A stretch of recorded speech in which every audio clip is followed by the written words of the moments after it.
Good morning dear students. आज हम लोग बहुत ही इम्पोर्टेंट टॉपिक प्लास्टिड का अध्ययन करेंगे। प्लास्टिड शब्द को देने वाले वैज्ञानिक हैं हेकल। इन्होंने 1865 ईस्वी में दिया। प्लास्टिड सभी प्लांट सेल में पाया जाता है, परंतु कुछ प्लांट सेल जैसे बैक्टीरिया, नीलहरित शैवाल तथा फंजाई में प्लास्टिड अनुपस्थित होता है। कुछ प्लांट सेल में यह रंगहीन होता है, तो रंगों के आधार पर प्लास्टिड का वर्गीकरण किया गया है। Classification of plastid. प्लास्टिड को रंग के आधार पर 3 भागों में बांटा गया है: आवर्णी लवक, हरित लवक और वर्णी लवक। आवश्यकतानुसार ये तीनों लवक एक दूसरे में परिवर्तित होते रहते हैं। जैसे टमाटर का तरुण आवर्णी लवक की अवस्था में रहता है, कच्चे फल हरित लवक में रहते हैं और कच्चे फल जब पक जाते हैं तो वह वर्णी लवक में कन्वर्ट हो जाते हैं। तो इन तीनों का हम लोग 1 बाय 1 करके अध्ययन करेंगे। तो नंबर 1 ल्यूकोप्लास्ट या आवर्णी लवक, रंगहीन अथवा आवर्णी लवक, जिसे इंग्लिश में ल्यूकोप्लास्ट कहा जाता है। ल्यूकोप्लास्ट 2 शब्दों से मिलकर बना है, ल्यूकोज प्लस प्लास्ट। ल्यूको मीन्स होता है वाइट या कलरलेस, प्लास्ट मीन्स होता है लिविंग। ये ऐसे स्थानों पर पाए जाते हैं जहाँ पर सूर्य का प्रकाश नहीं पहुँच पाता है, अर्थात ये भूमिगत तनों और जड़ों में पाया जाता है। भोजन को इकट्ठा करने के आधार पर या संग्रह करने के आधार पर इन्हें 3 भागों में डिवाइड किया गया है। Number 1 amyloplast, number 2 elaioplast, number 3 प्रोटीनोप्लास्ट। Amyloplast जैसे नाम से ही है, एमाइल मीन्स होता है स्टार्च। ये लवक भोज्य पदार्थों का संग्रह स्टार्च के रूप में करते हैं। जितने भूमिगत तने और जड़ें हैं वो सब अपना भोजन एमाइलोप्लास्ट के रूप में स्टोर करते हैं, जैसे आलू, शकरकंद। Number 2 elaioplast. इलियोप्लास्ट या वसायुक्त लवक या जो अपना भोजन तेल के रूप में संचित करते हैं उन्हें इलियोप्लास्ट कहा जाता है। तो इनमें जितने बीज आती हैं सभी में इलियोप्लास्ट पाया जाता है। अपना भोजन जो होता है ऑयल के रूप में संचित करते हैं। थर्ड है प्रोटीनोप्लास्ट। प्रोटीनोप्लास्ट में ये अपना भोजन प्रोटीन के रूप में संचित करते हैं। इनका संचय भी बीज। क्लासिफिकेशन ऑफ प्लास्टिड का हम लोग दूसरा पढ़ेंगे हरित लवक। हरित लवक या क्लोरोप्लास्ट। क्लोरोप्लास्ट 2 शब्दों से मिलकर बना है, क्लोरस प्लस प्लास्ट। क्लोरस मीन्स होता है ग्रीन और प्लास्ट मीन्स होता है फॉर्म। जो हरे फॉर्म में पाया जाता है उसे क्लोरोप्लास्ट कहा जाता है। क्लोरोप्लास्ट शब्द को देने वाले वैज्ञानिक हैं शिम्पर, जिन्होंने 1885 ईस्वी में क्लोरोप्लास्ट का नाम दिया है। यह जितने हरे रंग दिखाई पड़ते हैं पौधों में, उन सभी में यह पिगमेंट पर्णहरिम या क्लोरोफिल के रूप में पाया जाता है। क्लोरोफिल 2 शब्दों से मिलकर बना है, क्लोर प्लस फिल। क्लोर मीन्स होता है ग्रीन और फिल मीन्स होता है लीफ। इट मीन्स कि हरी पत्तियाँ, जो हरी पत्तियाँ हैं, हरी पत्तियों में यह कलर क्लोरोफिल के कारण दिखाई पड़ता है। एक कोशिका में क्लोरोफिल की संख्या 20 से 50 होती है। यह पत्तियों के पर्णमध्य ऊतक या मीजोफिल, पत्तियों की पर्णमध्य ऊतक या मीजोफिल में पाई जाती हैं तथा इनका शेप सभी पादपों में अलग अलग होता है। जैसे एल्गी में girdle shaped, disc like, cup like और रेटिकुलेट लाइक का होता है। तथा उच्च विकसित पादपों में या अत्यधिक विकसित पौधों में यह गोल चपटे आकार का होता है। अगला टॉपिक है ultra structure of chloroplast. Chloroplast का हम लोग इलेक्ट्रॉन सूक्ष्मदर्शी से अध्ययन करने पर वह इस प्रकार से दिखाई पड़ता है।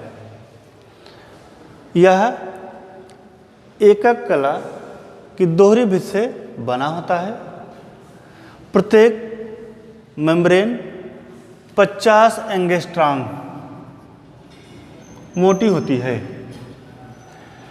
इसमें जो बाहर की तरफ मेम्ब्रेन पाई जाती है इसे आउटर मेम्ब्रेन तथा जो अंदर की ओर मेम्ब्रेन पाई जाती है इसे इनर मेम्ब्रेन कहते हैं।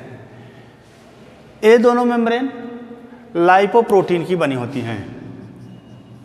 लाइपोप्रोटीन की बनी होती है। इनके बीच जो खाली स्थान होता है उसे पेरीप्लास्टिडियल स्पेस कहा जाता है।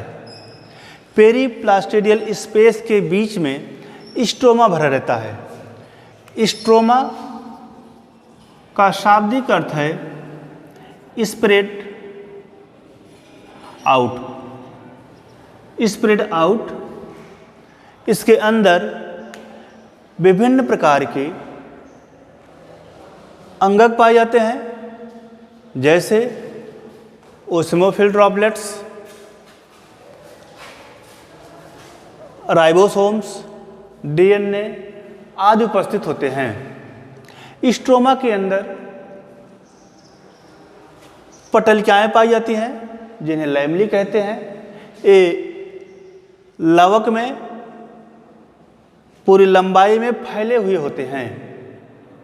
यह दोहरी भित्ति की बनी होती है। इसके ऊपर बीच बीच में थैली के समान संरचनाएं पाई जाती हैं जिन्हें थैलेकॉइड कहते हैं। थैलेकॉइड दो शब्दों से मिलकर बना है, थैलक प्लस ऑइड। थैलक मीन्स होता है साइक, ऑइड मीन्स होता है लाइक, साइक लाइक। साइक लाइक स्ट्रक्चर को थैलेकॉइड कहा जाता है। इस थैलेकॉइड शब्द की खोज या नाम देने वाले वैज्ञानिक हैं मेनक, जिन्होंने 1861 ईस्वी में इसका नाम दिया। इसमें जो ढेर के समान गुच्छे दिखाई पड़ रहे हैं इसमें से एक गुच्छे को थैलेकॉइड कहा जाता है और पूरे समूह को ग्रैनम कहते हैं। एक ग्रैनम में लगभग 10 से 100 थैलेकॉइड पाए जाते हैं। ये आपस में मिल करके ग्रैनम का निर्माण करते हैं। जो ग्रैनम है, ग्रैनम का अगर डिसेक्शन करके देखें तो उसकी मेम्ब्रेन इस प्रकार से दिखाई पड़ती है।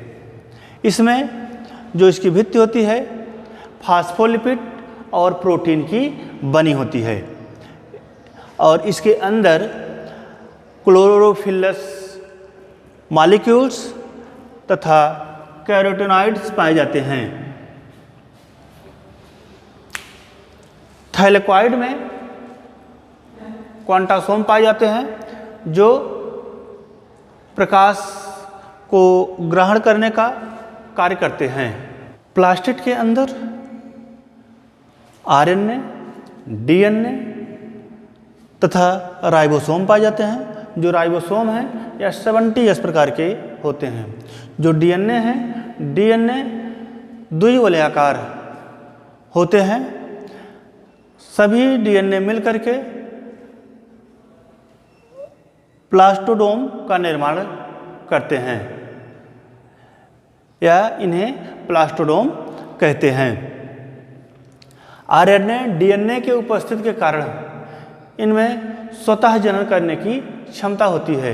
ये कोशिका के अंदर रह करके नई कोशिका का निर्माण कर सकते हैं, इसलिए इन्हें कोशिका के अंदर का कोशिका कहा जाता है। टॉपिक है वर्क, फंक्शन ऑफ प्लास्टिड। हरितलवक के कार्य। हरितलवक का मुख्य कार्य है कि प्रकाश संश्लेषण की क्रिया में भाग लेना। यह प्रकाश संश्लेषण क्रिया 2 चरणों में पूरा होती है। Number 1 light reaction, number 2 dark reaction. Light reaction को हिल रिएक्शन के नाम से जाना जाता है, जो हिल वैज्ञानिक ने दिया था। इस लाइट रिएक्शन में प्रकाशीय ऊर्जा ATP एवं NADP2H में बदलती है। यह क्रिया हरितलवक के थैलेकॉइड में संपन्न होती है तथा प्रकाशीय ऊर्जा जल का विघटन करके ऑक्सीजन गैस रिलीज करती है, जो वातावरण में पौधों के रंध्रों के माध्यम से बाहर निकलती है। तथा डार्क रिएक्शन में वातावरण से ली गई कार्बन डाइऑक्साइड शर्करा में परिवर्तित हो जाती है और शर्करा में ATP और NADP के रूप में प्रयुक्त होती है। इस पूरी क्रिया में वातावरण को शुद्ध करने के लिए ऑक्सीजन गैस बाहर निकलती है, जिससे वातावरण शुद्ध होता है। हरितलवक में तीसरा प्रकार है रंगीन अथवा वर्णिलवक या क्लोरोप्लास्ट। हरे रंग को छोड़ करके पौधों में जितने कलर पाए जाते हैं वो सारे के सारे कलर वर्णिलवक के कारण होते हैं। जैसे वायलेट या पर्पल कलर एंथोसायनिन नामक पिगमेंट होता है, इसके कारण ये लाल दिखाई पड़ता है, बैंगनी दिखाई पड़ता है। और जब यह चुकंदर की जड़ में या लाल पत्तों में ये लाल रेड कलर का दिखाई पड़ता है। बैक्टीरिया तथा एल्गी में रंग के आधार पर ये निम्नलिखित प्रकार के होते हैं। नंबर 1 फियोप्लास्ट्स, ये भूरे शैवाल में पाया जाता है। भूरे शैवाल में फ्यूकोजैंथियम नामक पिगमेंट होता है। यह फ्यूकोजैंथियम भूरे कलर का होता है, इसलिए भूरा दिखाई पड़ता है। तथा साथ ही साथ इसमें क्लोरोफिल A, क्लोरोफिल C पाया जाता है।